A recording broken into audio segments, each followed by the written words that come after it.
Let me take you right into the middle of the storm, the kind of mess that only happens when small power meets big secrets. Picture this. I'd barely dropped my duffel on the porch of my grandfather's old lake house when the HOA called the cops on me. Not a joke. I hadn't even unlocked the front door. Sirens flashing lights, officers boxing in my truck like I'd just pulled off a bank heist. And all I'd done was come home. Something about it all felt wrong from the start. Too aggressive, too eager. So I pushed back hard. And that's when I started to see behind the curtain.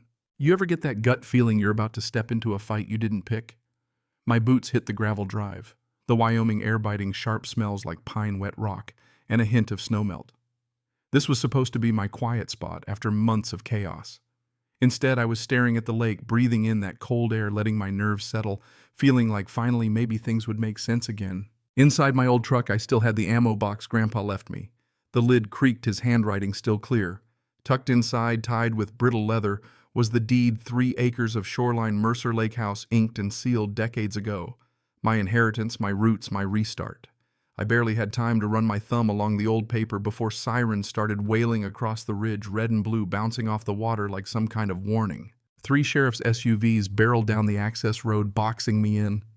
Then a shiny white crossover with a magenta HOA sticker pulled up, and out stepped Marjorie Elliston, the president. Peach blazer hair so tight it didn't move, clipboard gripped like a weapon. She marched straight up, shouting at the officers to arrest me. That's right, arrest me for trespassing on what she called community property. I tried to explain my hands-up deed in my grip, but she just laughed me off, called my deed fake, said the place belonged to the HOA now. One Deputy Cole stepped in quiet, steady, watching me close, but not buying her story all the way. Marjorie pointed to some plastic signs snapped in the grass and said I'd destroyed HOA property. The way the deputies circled the silence of the birds, it felt like standing under a thundercloud just waiting for the strike. I held up the deed, voice shaking but clear. This is all the proof you'll ever need.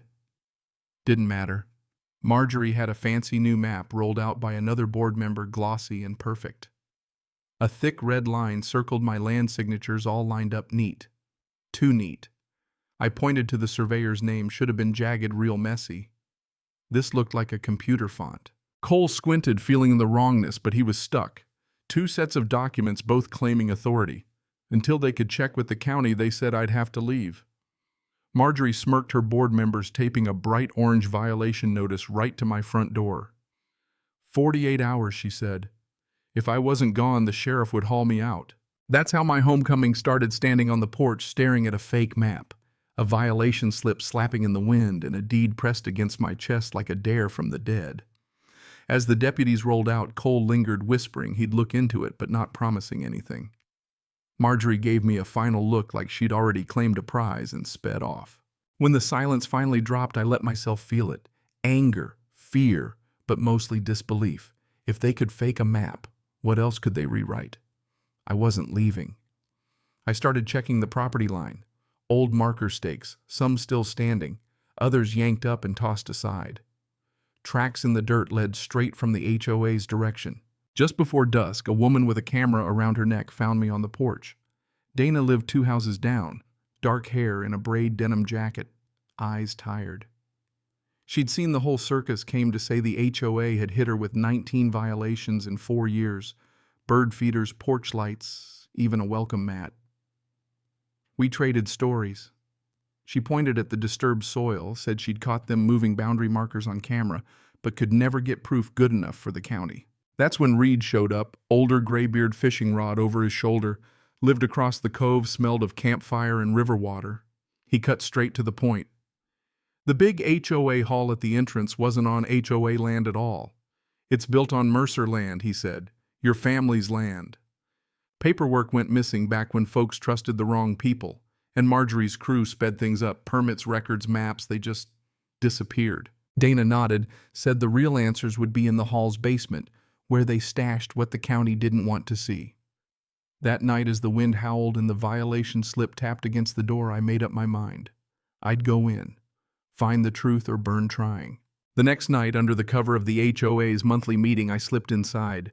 The hall was all stone and smugness, board members arguing about mailbox heights while Marjorie droned on. I found my way to the basement, old wooden stairs, dust, the smell of mildew. filing cabinets everywhere, but in the corner a single wooden one older than the rest. Inside, blueprints, surveys, old plats. Mercer signatures, faded ink plans for a simple meeting hall, not some HOA empire. The land was still Mercer. Proof, real proof. My hands shook as I snapped photos, rolled the papers tight, and started to slip out. But footsteps thundered above. Ken Abbott, the treasurer, stomped down, grumbling. I barely made it out, heart hammering, as chaos erupted upstairs. Someone had broken glass. People shouted, "Perfect cover for a quick escape." Back at the cabin, I laid out the evidence, breath coming slow. That night, Marjorie showed up, no peach blazer, just a dark coat and fury. She shoved a fat envelope at me, 14 new violations. "We intend to make your stay here very unpleasant," she hissed. The fines stacked up, absurd, cruel, desperate. Next morning, 2 HOA patrol trucks idled at the edge of my drive. A courier arrived with a court summons, trespass, mandatory appearance, 72 hours. They weren't just trying to scare me, they were trying to drown me in paper. But I had what I needed. I called Cole. When he saw the blueprints, the old plats, the photos, he went quiet, then angry. "If this is real," he said, "the HOA's charter is sitting on a rotten foundation." I slid the court summons to him. "They're accusing you of trespassing on your own family's land." He shook his head, then said he'd get the county surveyor to check every record. That day, construction lights popped up at the HOA hall. Heavy machinery moved. Cole warned me to lock my doors. They'd double down if they knew I'd found the truth. That night, Dana and I watched from the ridge as workers carried boxes out of the hall, even opened a wall in the basement, exposing a hidden crawl space. Reed joined us, said it was time to go in before they erased everything. We snuck in, found the crawl space, and behind old boxes, a metal ledger, cracked leather pages full of secret fines, illegal seizures, forged signatures. Every dirty secret in ink. As I photographed every page, a voice thundered from upstairs. "Check the basement." We slipped out, ledger hidden under my coat, the truth heavy and undeniable. At dawn, the HOA escalated. Bulldozer at my dock, Marjorie ready to destroy illegal construction. I stood in front, breath visible in the cold, refusing to move. Cole roared in with lights flashing. When Marjorie waved a supposed seizure order, Cole didn't flinch. Judge Harmon. The same one under ethics review. He called for the county attorney on the spot. Marjorie's face drained white. Minutes later, County Attorney Lana Brooks arrived, sharp, cold, all business. She flipped through my envelope of evidence, blueprints, plats, the ledger. "Where's your copy of the land transfer?" she asked, Marjorie, voice deadly calm. The answer: they didn't have one. Only an annexation vote. Lana announced the HOA charter suspended, every fine and payment frozen. The community gasped, stories spilled out, years of quiet suffering breaking free. She turned to me, put the blueprint in my hand, and said, "It's your structure, Mr. Mercer, until a judge says otherwise." All eyes turned to me. Do I seize the building? Dissolve the HOA? For a moment, time held its breath.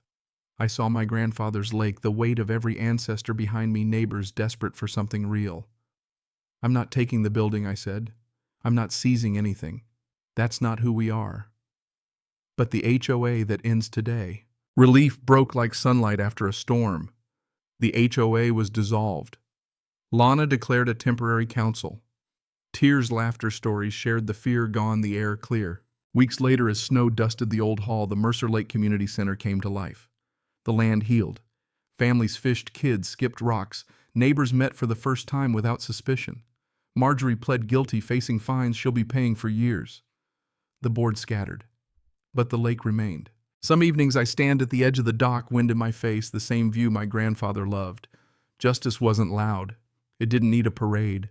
Sometimes it's just giving back what was stolen, letting people breathe again. The wind through the pines sounds like a promise kept. So if you've ever stood your ground for what's yours, let's hear your story. Drop a justice in the comments.